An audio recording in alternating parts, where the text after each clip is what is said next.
অসুস্থতার কারণ দেখিয়ে পদত্যাগ করলেন রাষ্ট্রপতি মোহাম্মদ শাহাবুদ্দিন।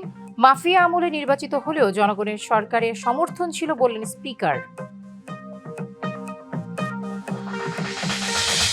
সাংবিধানিক সংকট থেকে দেশকে রক্ষা করেছেন দাবি মোহাম্মদ শাহাবুদ্দিনের।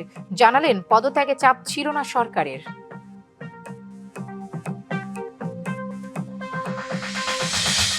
সারা দেশে তীব্র হয়েছে গ্যাস সংকট, বাসাবাড়িতে দুর্ভোগ চরমে, ব্যাহত হচ্ছে শিল্প উৎপাদন।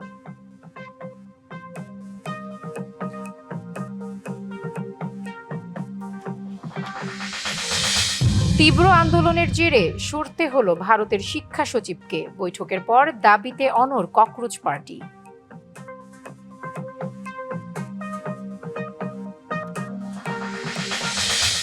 এবং গেল বিশ্বকাপের ব্যর্থ একাদশে অধিনায়ক ক্রিস্টিয়ানো রোনালদো। সবচেয়ে ব্যর্থ তারকাদের নিয়ে ব্লিচার রিপোর্টের প্রতিবেদন। রাজধানীর কাফরুলে দুর্বৃত্তদের এলোপাতাড়ি গুলিতে ইউসুফ আলী নামের এক যুবদল কর্মী নিহত হয়েছেন। এ ঘটনায় পথচারী সহ 2 ব্যবসায়ী গুরুতর আহত হয়ে হাসপাতালে চিকিৎসাধীন। এ ঘটনায় অস্ত্রসহ একজনকে আটক করে পুলিশের হাতে তুলে দিয়েছে স্থানীয় জনতা। শুক্রবার রাত প্রায় 11:30টার দিকে রাজধানীর মিরপুরের 13 নম্বর ওপেক্স গার্মেন্টস সংলগ্ন একটি দোকানের সামনে কাফরুল থানা যুবদলের সদস্য সচিব হাফিজুল ইসলাম বাবুর সঙ্গে আড্ডা দিচ্ছিলেন কয়েকজন কর্মী। হঠাৎই 4-5 জন যুবক সেখানে ঘোরাঘুরি করতে থাকেন। এ সময় কারণ জানতে চান তারা। কিছু বুঝে ওঠার আগেই বাবুকে লক্ষ্য করে গুলি চালায় ওই যুবকরা। এ সময় গুলিবিদ্ধ হন ইউসুফ, মনির ও এক পথচারী। গুলিবিদ্ধ 3 জনকে ঢাকা মেডিকেল কলেজ হাসপাতালে নিয়ে গেলে যুবদল কর্মী ইউসুফ আলীকে মৃত ঘোষণা করেন চিকিৎসক। যখন আমরা পিছে দৌড় দেওয়া শুরু করছি, ধর তখন 2 রাউন্ড ফাঁকা ফায়ার করলো। ফাঁকা ফায়ার করে সুজা ওই রোড দিয়ে দৌড়ে এই রোড দিয়ে ঢুকছে। আমি এই মোড়ে আসছি, এর মধ্যে ইউসুফ বুক ধরে দৌড়ে আসছে আমার কাছে, ভাই আমার গুলি লাগছে। উনি একজন জুলাই যোদ্ধাও বটে, শুধু বিএনপি করেন সেটা বড় পরিচয় না। আন্দোলন সংগ্রামে উনির যে সংগ্রাম, উনির যে অবদান, এটা আসলে আমরা ভুলতে পারবো না। 2 জন পালিয়ে গেলেও চঞ্চল নামে আরেকজনকে অস্ত্রসহ আটক করে পুলিশে সোপর্দ করে স্থানীয়রা। এই ধরনের ঘটনা এর আগেও আমাদের পল্লবী থানা যুবদলের সদস্য সচিব গোলাম কিবরিয়াকে হত্যা করা হয়েছে, ওইটার বিচার আমরা এখন পর্যন্ত পাই নাই। এইবার আবার কাফরুল থানা যুবদলের সদস্য সচিব উপরে একবার গুলি বর্ষণ, ভাগ্যক্রমে বেঁচে গেছে, কিন্তু ওর কর্মী তো মারা গেছে। গুলিবিদ্ধ কাঁচামাল ব্যবসায়ী কামাল সর্দার ও মনির হোসেন হাসপাতালে চিকিৎসাধীন। অজ্ঞাতনামা সন্ত্রাসীরা যুবদলের সদস্য সচিব বাবুকে লক্ষ্য করে গুলি লাগে হলো ইউসুফ নামের একজনের গায়ে এবং অজ্ঞাতনামা এক পথচারীর গায়ে। 2 জন আহত ব্যক্তি হাসপাতালে ভর্তি আছে, আর সন্ত্রাসীদের একজনকে অস্ত্রসহ গ্রেপ্তার করা হয়েছে, সেও আহত, তাকে হাসপাতালে ভর্তি করা হয়েছে। গেল বছর নভেম্বরে প্রকাশ্যে হত্যাকাণ্ডের শিকার হন মিরপুরের পল্লবী থানার সদস্য সচিব কিবরিয়া। Afrin Anwar, DBC news, Dhaka. অবশেষে পদত্যাগ করলেন রাষ্ট্রপতি মোহাম্মদ শাহাবুদ্দিন। শারীরিক অসুস্থতার কারণ দেখিয়ে স্পিকারের কাছে পদত্যাগপত্র পাঠিয়েছেন তিনি। 2023 সালের 24শে এপ্রিল আওয়ামী লীগ সরকারের সময় রাষ্ট্রপতি হওয়া মোহাম্মদ শাহাবুদ্দিনের মেয়াদ শেষ হওয়ার কথা 2028 সালের এপ্রিলে। 5 বছরের জন্য নিয়োগ পেলেও 3 বছর 3 মাস দায়িত্ব পালনের পর পদত্যাগ করলেন শাহাবুদ্দিন। 5 আগস্ট অভ্যুত্থানের মুখে শেখ হাসিনা দেশ ছাড়ার পরও রাষ্ট্রপতি হিসেবে টিকেছিলেন প্রায় 2 বছর। আমি আইন অনুযায়ী বাংলাদেশের রাষ্ট্রপতি। 2023 সালের 24শে এপ্রিল দেশের 22তম রাষ্ট্রপতি হিসেবে দায়িত্ব পালন শুরু করেন দুর্নীতি দমন কমিশনের সাবেক কমিশনার মোহাম্মদ শাহাবুদ্দিন। তার দায়িত্ব নেয়ার 1 বছর 3 মাস পরই আসে রক্তাক্ত 24। 5ই আগস্ট গণ অভ্যুত্থানের মুখে দেশ ছাড়েন তৎকালীন প্রধানমন্ত্রী শেখ হাসিনা। আওয়ামী লীগ সরকারের পতনের পর পাল্টে যায় দেশের রাজনৈতিক পরিস্থিতি। প্রধান উপদেষ্টার শপথ, এরপর সংসদ ভেঙে দেওয়া এবং অন্তর্বর্তী সরকার গঠন সহ রাজনৈতিক পালাবদলের গুরুত্বপূর্ণ কয়েকটি পর্যায়ে রাষ্ট্রপতির দায়িত্ব পালন করেন শাহাবুদ্দিন। গণ অভ্যুত্থানের পর রাষ্ট্রপতি মোহাম্মদ শাহাবুদ্দিনের অপসারণ চেয়েছিলেন ছাত্রনেতারা। তার পদত্যাগের দাবিতে বঙ্গভবন ঘেরাও সহ বিভিন্ন কর্মসূচি পালন করে জুলাই আন্দোলন কেন্দ্রিক বিভিন্ন সংগঠন। তবে ডক্টর মোহাম্মদ ইউনূসের নেতৃত্বাধীন অন্তর্বর্তী সরকার তাকে সরানোর কোনো উদ্যোগ নেয়নি, যদিও অন্তর্বর্তী সরকারের সময় অসম্মানিত হয়েছিলেন বলে রাষ্ট্রপতি এক সাক্ষাৎকারে জানিয়েছেন। আমি আইন অনুযায়ী 2026-এর 12 ফেব্রুয়ারি জাতীয় নির্বাচনের মধ্য দিয়ে ক্ষমতায় আসে তারেক রহমানের নেতৃত্বাধীন বিএনপি সরকার। মোহাম্মদ শাহাবুদ্দিন আওয়ামী লীগের আমলে দলটির মনোনয়নে রাষ্ট্রপতি নির্বাচিত হলেও সরকার গঠনের পর বিএনপি তাকে সরানোর পথে যায়নি। সরকার পরিবর্তনের পর থেকেই রাষ্ট্রপতির ভবিষ্যৎ নিয়ে রাজনৈতিক অঙ্গনে নানা আলোচনা ছিল, তবে সরকার বা বিএনপি থেকে প্রকাশ্যে কখনো তার পদত্যাগের দাবি ওঠেনি। অবশেষে গুঞ্জন নাটকীয়তার পর স্পিকারের কাছে পদত্যাগপত্র পাঠান রাষ্ট্রপতি মোহাম্মদ শাহাবুদ্দিন।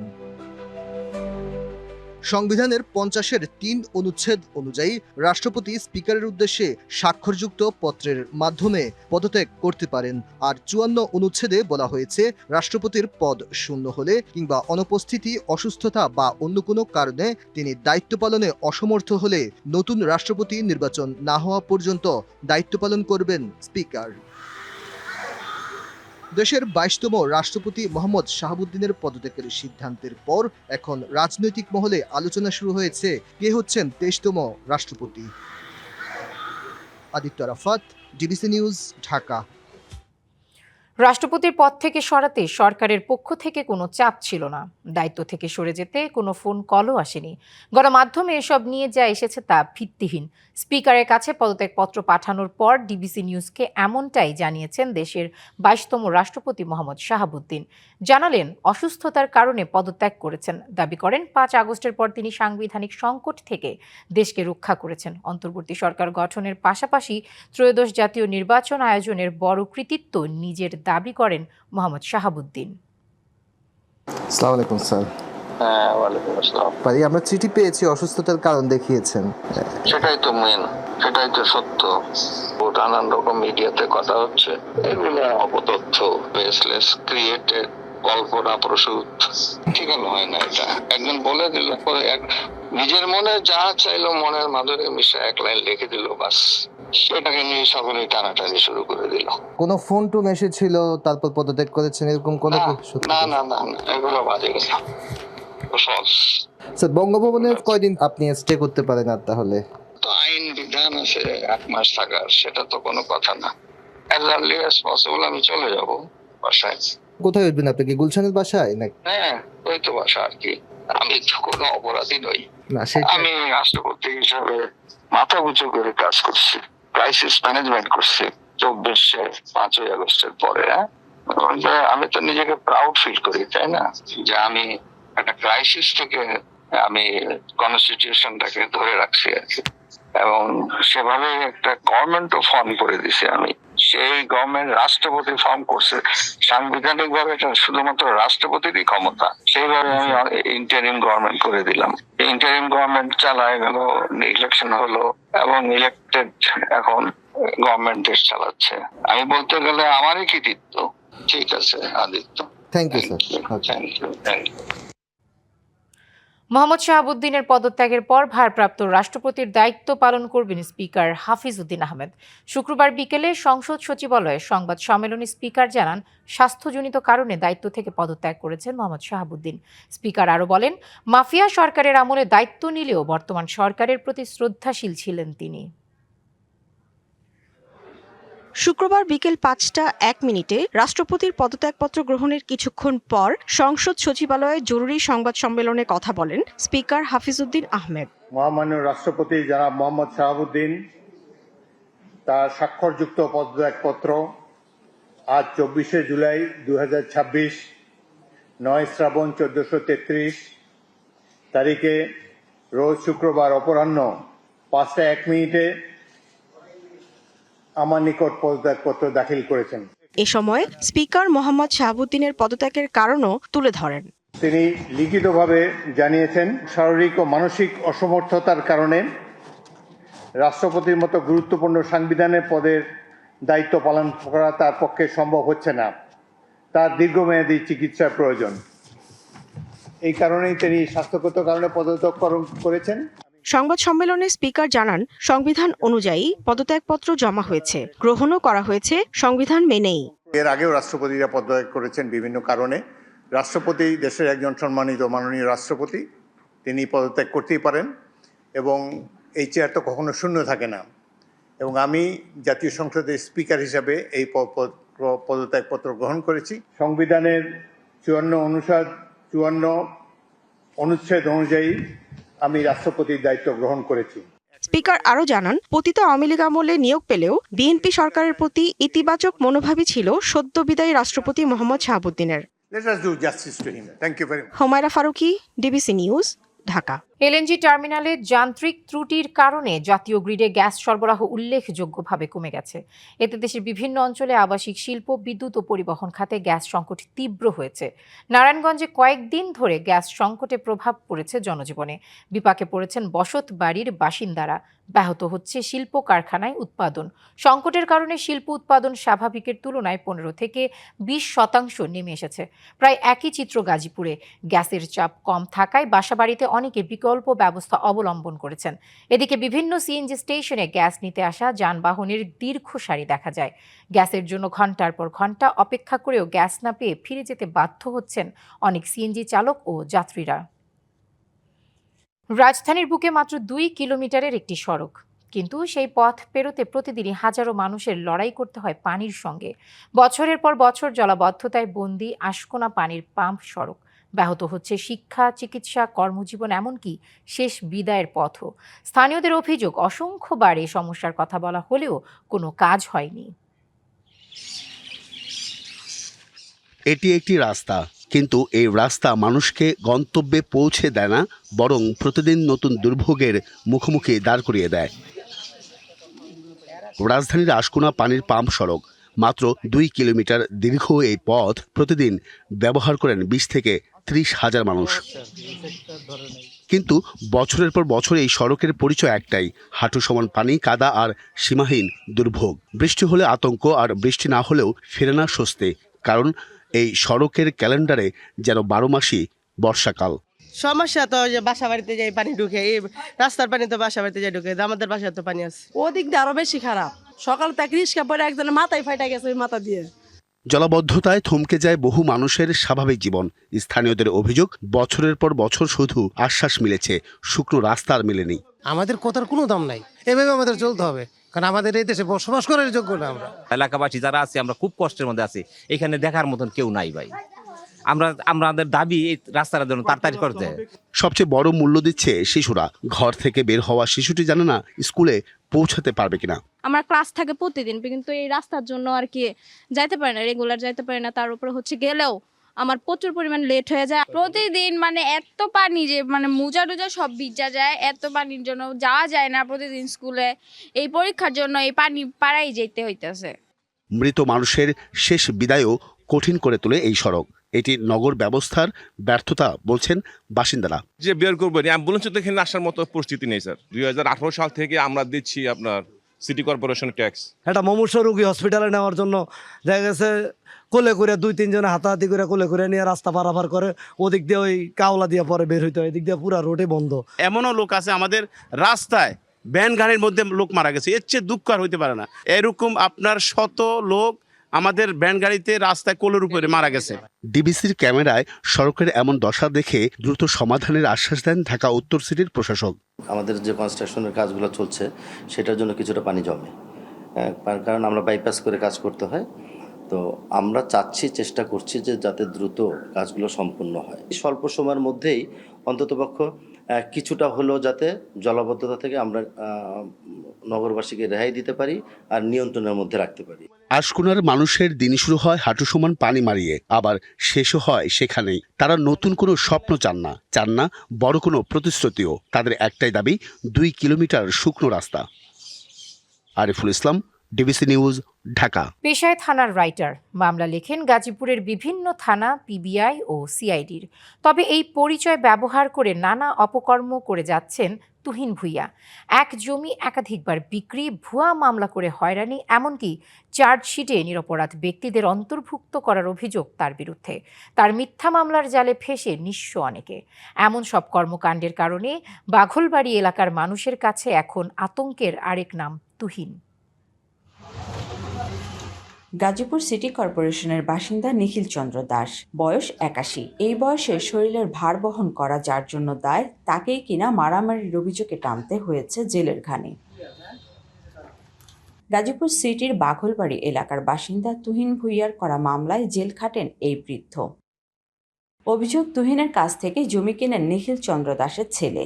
এই জমি আরও 2 জনের কাছে বিক্রি করেন তুহিন। এ নিয়ে বিরুদ্ধে নিখিল চন্দ্র ও তার পরিবারের নামে মিথ্যা মামলা দেন তিনি। মামলা তুলে নেওয়ার কথা বলে হাতিয়ে নেন 5 কাঠা জমিও। ছেলের নিয়ে আমি বিপদে পড়ছি, আরো এই ছেলের হয়রানি করতেছে, বিপদ মিথ্যা মামলা টামলা সমস্ত কিছু দিতেছে, দেহারি একটা হয়রানি করিয়া। 5 কাঠা জমি লেখাও দেওয়া হয়েছে, তারপরও ওরা থামে নাই, একের পর এক মামলা দিয়ে আমাদের হেনস্থা করতেছে। গাজীপুরের বিভিন্ন থানা, সিআইডি ও পিবিআই অফিসে মামলা লেখকের কাজ করেন তুহিন। এই পরিচয় ব্যবহার করে একের পর এক অপকর্ম করে যাচ্ছেন তিনি। তুহিনের মিথ্যা মামলায় হয়রানির শিকার বহু মানুষ। এক জমি একাধিকবার বিক্রি, টাকার বিনিময়ে অন্য মামলায় নাম ঢোকানোর অভিযোগ আছে তার বিরুদ্ধে। কেউ তার মতের বিরুদ্ধে গেলেও দেয়া হয় মামলা। শত্রুতা কিসের তো বলতে পারবো না। অনেক এক পক্ষে এরা অন্যায় করলে এক পক্ষে কথা কই না কে, এই যে করে যায় হাজিরা দিতেছে, ফাও ফাও হাজিরা দিতেছে। যখন থানায় রাইটারি করতো, এলাকার মানুষের নামে অজেহেতু মনে করেন মামলা দিত, ফাঁসাই দিত, পুলিশ এনে বাড়ি তুলে দিত। 100টা মামলা দিছে আমার পুতার নামে। ভালো মানুষ কইরা কইরা মামলা দিয়ে আমার আপন বাইশটা। আইন শৃঙ্খলা বাহিনীর সাথে পরিচয়ের প্রভাব খাটিয়েই অপকর্ম করে আসছেন তুহিন। কিছু কইলেই হ্যার নামে মামলা দেয়, কিছু করলেই হ্যার নামে জিডি করে পুলিশ আনে কি করে আমার 70% 10%। আমাকে যে জমিটা বিক্রি করছে, এই জমিটাই আরো একাধিক ব্যক্তির কাছে, আরো 2 জনের কাছে বিক্রি করেছে। বরং আমি একাধিকবার প্রশাসনিকভাবে অভিযোগ দেওয়ার পরেও তার কোনো ব্যবস্থাই নাই। অভিযোগের বিষয়ে জানতে চাইলে সাংবাদিকদের ওপর চটে যান তুহিন। হুমকি দেন তার স্ত্রী। যদি বুথকে সাহস থাকে সামনে খাড়া কোনো সাংবাদিককে পুলিশকে কিছু লাগবে না, কারো লাগবে না। আমার সাথে কোনো ধর্তব্য অপরাধ ঘটবে, সেই ক্ষেত্রে আমি অবশ্যই আইনগত ব্যবস্থা নেওয়ার জন্য অধিকার আমি রাখি বাংলাদেশের নাগরিক হিসেবে। এটা আমার এনআইডি কার্ড আছে। এ বিষয়ে ক্যামেরার সামনে কথা বলেনি পুলিশ। আইনজীবী জানালেন, পদ পরিচয়ের প্রভাব খাটিয়ে হয়রানি কিংবা মিথ্যা মামলায় জড়ালে আইনি ব্যবস্থা নেওয়ার সুযোগ আছে। মিথ্যা মামলা যদি কেউ করে এবং যারা সাক্ষী দেয় এবং সহযোগিতা করে, এটা তো আবার সুনির্দিষ্ট হতে হবে এবং তাদের বিরুদ্ধে অভিযোগ থাকতে হবে যে এরা এটা করেছে। এরকম যদি করে তাহলে আপনি বিজ্ঞ আদালতে বিভিন্ন সেকশনে মামলা করতে পারেন। তুহিনের মামলার জালে নিরপরাধ যেমন হয়রানির শিকার হচ্ছে, তেমনি ক্ষুণ্ণ হচ্ছে পুলিশের ভাবমূর্তি। Mahmuda Sikdar, DBC news, Gazipur. 1.5 বছর ধরে অচল 9 কোটি টাকা ব্যয় নির্মিত মাগুরা পৌরসভার অত্যাধুনিক পানি শোধনাগার প্লান্ট। পৌরবাসীর বিশুদ্ধ পানি সরবরাহ নিশ্চিতে প্লান্টটি নির্মাণ করা হলেও মেরামতের অভাবে এটি এখন পরিত্যক্ত স্থাপনা। ফলে সুপেয় পানির সংকটে 11 লাখ পৌরবাসী। মেরামতে নিয়েই বরাদ্দ, যদিও কর্তৃপক্ষ বলছে পৌরবাসীর সুপেয় পানির চাহিদায় নির্মাণ করা হচ্ছে আরও 3টি শোধনাগার প্লান্ট। মাগুরা পৌরবাসীর নিরাপদ ও জীবাণুমুক্ত পানি সরবরাহ নিশ্চিতে 2016 সালে শিমুলিয়া এলাকায় 9 কোটি টাকা ব্যয়ে তৈরি হয় পানি শোধনাগার প্লান্ট, যা ঘন্টায় 350 ঘনমিটার ভূগর্ভস্থ পানি উত্তোলন, পরিশোধন ও সরবরাহে সক্ষম। কিন্তু 1.5 বছর ধরে শোধনাগারটির ফিল্টার নষ্ট হয়ে অচল হয়ে পড়ে প্লান্টটি। ফলে সুপেয় পানির পরিবর্তে পৌরবাসীর ভরসা এখন অতিরিক্ত আয়রনযুক্ত পানি। বিশুদ্ধ পানি পৌরসভায় যায়, পৌরসভায় যে পৌরসভার লোকজন খায়, তারপরে এখন দেখা যাচ্ছে মেশিনারি বন্ধ। এই তো দেখা যাচ্ছে আমাদের পানি বেশ কিছুদিন ধরে অতিরিক্ত আয়রন, পানিটা আসলে পান করা যায় না, পান করার মতো অবস্থা না। পৌর কর্তৃপক্ষ জানায় প্লান্টটি মেরামতে 50 লাখ টাকা প্রয়োজন, যার কোনো বরাদ্দ নেই। তবে মেরামতের টাকা বরাদ্দ না থাকলেও পৌরবাসীর জন্য নতুন 3টি শোধনাগার নির্মাণ করা হচ্ছে বলে জানান নির্বাহী প্রকৌশলী। 7 টাউনস ওয়াটার সাপ্লাই প্রজেক্টের আন্ডারে মাগুরা পৌরসভা অন্তর্ভুক্ত আছে। এই প্রকল্পের অধীন 105 কোটি টাকার কাজ হবে এবং মাগুরা পৌরসভার 3টি স্থানে ওয়াটার ট্রিটমেন্ট প্ল্যান্ট স্থাপন করা হবে। শুধু কাগজে উন্নয়ন নয়, সুপেয় পানি সরবরাহ ব্যবস্থা নিশ্চিতে অচল প্লান্ট সংস্কারের পাশাপাশি দীর্ঘমেয়াদী পরিকল্পনা গ্রহণের দাবি পৌরবাসীর। DBC news desk. নানা শঙ্কা মাথায় নিয়ে আমন আবাদের প্রস্তুতি নিচ্ছেন কুষ্টিয়া অঞ্চলের কৃষক। গতবারের তুলনায় এবার সার, তেল ও শ্রমিক মজুরির পাশাপাশি সরকারি বেসরকারি সব ধরনের ধান বীজের দামও বাড়তি। এসব সংকটের মধ্যে ধান আবাদ করে দাম পাওয়া নিয়ে চিন্তিত কৃষকেরা। আর কৃষি বিভাগের তথ্য অনুযায়ী প্রণোদনা কমেছে আমনে। কৃষক ক্ষতিগ্রস্ত হলে সার্বিক উৎপাদনে প্রভাব পড়ার আশঙ্কা করছেন কৃষি বিশ্লেষকরা। মনিরুল ইসলাম এবার প্রায় 25 বিঘা জমিতে আমন আবাদের লক্ষ্য স্থির করেছেন। বীজ তোলার যত্ন নিচ্ছেন ছেলেকে সাথে নিয়ে। বোরোতে দাম না পাওয়ায় হতাশ মনিরুল জানান, অব্যাহত লোকসান হতে থাকলে সামনে ধান আবাদ কমিয়ে দেবেন। সার আপনার প্রত্যেকটা সারের উপর বেশি, ধান নিয়ে চিন্তার সংখ্যায় আছে যে সার পাবো কি পাবো না, যার কারণে ধান চাষ নিয়ে একটু সমস্যায় আছি। আর সার সংকট, তেলের দাম, শ্রমিকের মজুরি বৃদ্ধির মাঝেই এবার বেড়েছে সব ধরনের ধানের বীজের দাম। সারের খাতে খরচ বাড়ছে, জনের খাতে খরচ বাড়ছে, বীজে সব সাইডে খরচ বেশি। কৃষকরা বলছেন সরকারি প্রণোদনা কমায় চাপ বাড়ছে খোলা বাজারে। এতে করে ধান উৎপাদনে যে খরচ হচ্ছে তার থেকে অনেক কম দামে বিক্রি করায় তাদের পুঁজি ঘাটতি হচ্ছে, আর বাড়ছে দেনা। ন্যায্য দামটা না পাই আর যদি সেই আমার খরচটা না ওঠে তো হয়তো আগামীতে আমি ধান উৎপাদন আর করবো না। বীজ ব্যবসায়ীরা বলছেন এবার আমন বীজের বিক্রি অন্যবারের তুলনায় অর্ধেক। বিক্রি কমায় সাধারণ ব্যবসায়ীরা ক্ষতিগ্রস্ত হচ্ছে। ধানের কোনো দাম নাই, যার কারণে কৃষক এবং সবজির দাম নাই, কৃষকের হাতেও টাকা পয়সা নেই, বাড়তি দামে সার কিনবে, কিনে কিন্তু তার এটা হলো কাঙ্ক্ষিত যে মুনাফাটা সে করতে পারছে না। মাঠ পর্যায়ের কৃষি কর্মকর্তারা বলছেন কৃষকের ক্ষতি পোষাতে সার বীজ প্রণোদনা হিসেবে দেয়া হচ্ছে, তবে অন্যবারের তুলনায় পরিমাণ কিছুটা কমেছে। গত বছর আমরা কৃষকদেরকে কৃষি প্রণোদনার আওতায় প্রায় 3300 জন কৃষককে সহায়তা প্রদান করেছিলাম। এবছরও আমরা কৃষি প্রণোদনার আওতায় কৃষকদেরকে প্রণোদনা সহায়তা প্রদান করছি, তবে এবছরের কৃষক সংখ্যা গতবারের থেকে কিছুটা কমেছে। ধানের বাজার কম হলেও চালের দাম চওড়া, এতে মুনাফা লুটছেন ফরিয়া আর মিল মালিকরা। কৃষকদের লোকসান ঠেকাতে অবৈধ সিন্ডিকেটের লাগাম টানার কথা বলছেন কৃষি বিশ্লেষকরা। কৃষকের কাছ থেকে সরাসরি ধান ক্রয় করতে হবে। এক্ষেত্রে যে সিন্ডিকেট থাকে, সিন্ডিকেটের দৌরত্ব বন্ধ করতে হবে, তাহলে দেখা গেল উৎপাদন খরচও কমবে, অন্যদিকে বাজার নিয়ন্ত্রণ করলে কৃষক তার ন্যায্য দামটা পাবে। জেলায় গত বছর আমন ধান আবাদ হয়েছিল লক্ষাধিক হেক্টর জমিতে। চলতি বছর এই লক্ষ্য নির্ধারণ করা হলেও তা রীতিমতো চ্যালেঞ্জ হবে কৃষকের জন্য। DBC news desk. ভোলার মনপুরায় লোকালয় থেকে একটি মায়া হরিণ উদ্ধার করে সংরক্ষিত বনে অবমুক্ত করেছে বন বিভাগ। শুক্রবার বিকেলে উপজেলার উত্তর সাকুচিয়া ইউনিয়নের বাতানখালী মাদ্রাসার সামনে থেকে স্থানীয়দের সহযোগিতায় হরিণটি উদ্ধার করা হয়। পরে হরিণটির স্বাস্থ্য পরীক্ষা শেষে উদ্ধার হওয়া মায়াবী হরিণটিকে পচা কোরালিয়া সংলগ্ন বন বিভাগের সংরক্ষিত চরপাতালিয়া বনে অবমুক্ত করা হয়।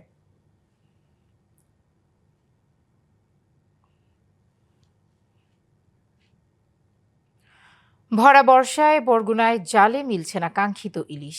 গভীর সাগরে দিনের পর দিন অবস্থান করে অধিকাংশ ট্রলারকে ফিরতে হচ্ছে খালি হাতে। জেলেরা জানান, একদিকে দফায় দফায় সমুদ্রের বৈরী আবহাওয়া, অপরদিকে জালে মাছ না পাওয়ায় হতাশ। এতে সাগরে যাওয়া আসার জ্বালানি ও আনুষঙ্গিক খরচই উঠছে না। মাছ না মেলায় বরগুনার স্থানীয় বাজারে তৈরি হয়েছে কৃত্রিম সংকট, যার সরাসরি প্রভাব পড়েছে দামে। বাজারে মাত্র 250 গ্রাম ওজনের ইলিশ বিক্রি হচ্ছে 1000 টাকা কেজি দরে। 750 থেকে 800 গ্রাম ওজনের মাঝারি আকারের ইলিশ বিক্রি হচ্ছে প্রতি কেজি 2200 টাকায়। আর 1 কেজি ওজনের বড় ইলিশ কিনতে ক্রেতাদের গুনতে হচ্ছে 3000 থেকে 3500 টাকা পর্যন্ত। দেশের অন্যতম বৃহত্তম মৎস্য অবতরণ কেন্দ্র বরগুনার পাথরঘাটাতেও মেলেনি কাঙ্ক্ষিত মাছ। ভারতে প্রশ্নপত্র ফাঁস ইস্যুতে ভারত জুড়ে তীব্র আন্দোলনের জেরে এবার শিক্ষা সচিবকে সরিয়ে দিয়েছে মোদী সরকার। শুক্রবার কেন্দ্রীয় সরকার এবং সিজেপির মধ্যে দ্বিতীয় দফার বৈঠক হলেও শিক্ষামন্ত্রীর পদত্যাগের দাবিতে অনড় আন্দোলনকারীরা। চূড়ান্ত সিদ্ধান্ত জানাতে শনিবার বিকেল পর্যন্ত সময় চেয়েছে কেন্দ্রীয় সরকার। এদিকে সোমবার আন্দোলনে যোগ দেওয়ার কথা রয়েছে মমতা বন্দ্যোপাধ্যায়ের। আগামী 27 জুলাই সুপ্রিম কোর্টে হতে চলেছে পুলিশি পদক্ষেপের শুনানি। দিল্লির যন্তর মন্তরে সিজেপির বিক্ষোভের ঝাঁজ ক্রমশ বাড়ছে। তাদের মূল দাবি শিক্ষামন্ত্রী ধর্মেন্দ্র প্রধানের পদত্যাগ, নিট পুনর্পরীক্ষা, নিহত পরীক্ষার্থীদের পরিবারকে 1 কোটি রুপি ক্ষতিপূরণ এবং পুলিশি পদক্ষেপ প্রত্যাহার। শুক্রবার সিজেপি নেতা সৌরভ দাস ও আশুতোষ রাঙ্কা কেন্দ্রীয় মন্ত্রী জেপি নাড্ডা ও জিতেন্দ্র সিং এর সাথে 2 ঘন্টা বৈঠক করেন। তবে শনিবার বিকেল পর্যন্ত সময় চেয়েছে কেন্দ্রীয় সরকার। এর আগে ভারত জুড়ে তীব্র আন্দোলনের জেরে শিক্ষা সচিবকে সরিয়ে দেয় মোদী সরকার। বৃহস্পতিবার ভিডিও বার্তায় ফাস্ট ট্র্যাক আদালত গঠন করে অপরাধীদের কঠোর শাস্তি দেওয়ার প্রতিশ্রুতি দেন প্রধানমন্ত্রী নরেন্দ্র মোদী। জানতা হুঁ কি पेपर लीक। আমি জানি প্রশ্ন ফাঁস কোনো সাধারণ বিষয় নয়, এটি লাখ লাখ শিক্ষার্থী ও তাদের পরিবারের জন্য অত্যন্ত কষ্টের। তাই গত 2.5 মাসে আমরা অনেক পদক্ষেপ নিয়েছি। দোষীদের গ্রেপ্তার করা হয়েছে এবং তারা কারাগারে আছে। সরকার আরও কঠোর পদক্ষেপ নেবে। बहुत ही প্রধানমন্ত্রীর আশ্বাসে টানা ২৬ দিনের অনশন ভাঙেন অধিকার কর্মী সোনাম অংচু। বৃহস্পতিবার 2 কেন্দ্রীয় মন্ত্রীর উপস্থিতিতে তিনি এই অনশন প্রত্যাহার করেন। সহিংসতা রোধ সহ নানা শর্ত নিয়ে দীর্ঘ আলোচনার পরই এমন সিদ্ধান্ত নেওয়া হয়েছে বলে জানান তিনি। এদিকে ছাত্রদের ওপর পুলিশের পেলেট গান ব্যবহারের অভিযোগ তোলেন বিরোধী দলীয় নেতা রাহুল গান্ধী। আর অভিযুক্ত পুলিশদের চিহ্নিত করতে একটি ওয়েবসাইট চালু করেছে সিজেপি। অন্যদিকে কলকাতায় পথে নেমেছে বাম ছাত্র সংগঠনগুলো। আগামী সোমবার সিজেপির বিক্ষোভে যোগ দেবার কথা রয়েছে পশ্চিমবঙ্গের প্রাক্তন মুখ্যমন্ত্রী মমতা বন্দ্যোপাধ্যায়। এরই মধ্যে শিবসেনার আদিত্য ঠাকরে এবং বোম্বে হাইকোর্টের আইনজীবীরাও পুলিশি দমনপীড়নের বিরুদ্ধে তীব্র প্রতিবাদ জানিয়েছেন। দিল্লি মেট্রো রেল কর্তৃপক্ষ 18টি স্টেশনের গেট বন্ধ রাখলেও মান্ডি হাউস এবং সেন্ট্রাল সেক্রেটারিয়েটের গেট পুনরায় খুলে দেওয়া হয়। নিরাপত্তার কারণে যন্তর মন্তরে অপরাধীদের চিহ্নিত করতে ফেসিয়াল রিকগনিশন সিস্টেম বসিয়েছে পুলিশ। এছাড়া পরিস্থিতি মোকাবেলায় ছত্তিশগড় থেকে আরও 10 কোম্পানি সিআরপিএফ জওয়ানকে তড়িঘড়ি করে আকাশপথে দিল্লিতে আসার নির্দেশ দেওয়া হয়েছে। এদিকে দিল্লি হাইকোর্ট সিজেপির মিছিলে এনআইএ তদন্তের আর্জি খারিজ করেছে। আগামী 27 জুলাই সুপ্রিম কোর্টে পুলিশি বর্বরতার মামলার শুনানি হবে। পাশাপাশি সোমবার সংসদে পেশ হতে পারে প্রশ্নফাঁস বিরোধী সংশোধনী বিল। সামিউল ইসলাম, ডিবিসি নিউজ ডেস্ক। বিশ্বকাপের ব্যর্থ একাদশের নেতৃত্বে আছেন রোনালদো, দলের গোলকিপার ম্যানুয়েল নয়ার এবং কোচ পর্তুগালের রোবার্তো মার্টিনেজ। এবারের বিশ্বকাপের সবচেয়ে ব্যর্থ তারকাদের নিয়ে একটি প্রতিবেদন প্রকাশ করেছে জনপ্রিয় ক্রীড়া মাধ্যম ব্লিচার রিপোর্ট, যে প্রতিবেদনে উঠে এসেছে এসব তথ্য। 2026 ফিফা বিশ্বকাপ যেমন অনেক তরুণ তারকার উজ্জ্বল পারফরমেন্স দেখেছে, তেমনি বেশ কয়েকজন বিশ্বখ্যাত তারকা উপহার দিয়েছেন চরম হতাশা। বিশ্বখ্যাত ক্রীড়া মাধ্যম ব্লিচার রিপোর্ট নামের প্রতি সুবিচার করতে না পারা তারকাদের নিয়ে প্রকাশ করেছে এবারের বিশ্বকাপের সবচেয়ে হতাশাজনক একাদশ। সংবাদ মাধ্যমটির আলোচিত এই ফ্লপ একাদশের অধিনায়কের দায়িত্ব দেওয়া হয়েছে পর্তুগিজ সুপারস্টার ক্রিস্টিয়ানো রোনালদোকে। এছাড়া দলটির কোচের দায়িত্বে রাখা হয়েছে পর্তুগালের স্প্যানিশ কোচ রবার্তো মার্টিনেজকে, যার অধীনে শেষ 16 থেকেই বিদায় নেয় পর্তুগাল। অবসর ভেঙে ফিরে আসলেও গোলপোস্টের নিচে পুরনো পারফরমেন্স দেখাতে ব্যর্থ ছিলেন ম্যানুয়েল নয়ার। কুরাসাও ও আইভরি কোস্টের বিপক্ষে গোল খাওয়া এবং গ্রুপ পর্বের ম্যাচে ভুল সিদ্ধান্তের খেসারত দিতে হয়েছে দলকে। তাই ফ্লপ একাদশের গোলরক্ষকের দায়িত্ব পেয়েছেন তিনি। রক্ষণের ধারাবাহিক বাজে পারফরমেন্সে এই তালিকায় জায়গা করে নিয়েছেন ইংল্যান্ডের রিস জেমস, ব্রাজিলের গ্যাব্রিয়েল মাগালেস, জার্মানির জনাথন তাহ এবং ফ্রান্সের লুকাস দিগনে। দলের বাদ পড়ার ম্যাচে প্রতিপক্ষকে নির্ধারিত 90 মিনিটে আটকে রাখতে ব্যর্থ হয়েছেন 4 জনই। মাঝমাঠে আছেন রিয়ালের তারকা ফেদে ভালভার্দে, পর্তুগালের ভিতিনিয়া ও জার্মানির লেরয় সানে। নিজ নিজ ক্লাবে যারা মাঝমাঠে আধিপত্য দেখান প্রতিপক্ষের ওপর, তবে এবারের বিশ্বকাপে তারা ছিলেন অনেকটাই ফিকে হয়ে। CR7-এর সাথে ব্যর্থ একাদশের আক্রমণে জায়গা পেয়েছেন আইভরি কোস্টের ইয়ান দিয়ামন্দে। বিশ্বকাপের পর যার দাম ছাড়িয়েছে 100 মিলিয়নেরও বেশি, তবে বিশ্বকাপে পরিশ্রম করলেও পাননি কাঙ্ক্ষিত ফলাফল। পাশাপাশি আছেন ইংল্যান্ডের ননি মাদুয়েকে। থ্রি লায়ন্সের হয়ে 5টি ম্যাচ খেলে যে খেলোয়াড় পাননি কোনো গোল কিংবা অ্যাসিস্টের দেখা। Naim Hamid, DBC news. DBC সংবাদ এই ছিল এখনকার মতো। ডিবিসি নিউজের সংবাদগুলো পড়তে ভিজিট করুন dbcnews.tv আর ভিজিট করুন ডিবিসির ফেসবুক পেজ এবং ইউটিউব চ্যানেল। ডিবিসির সঙ্গেই থাকুন।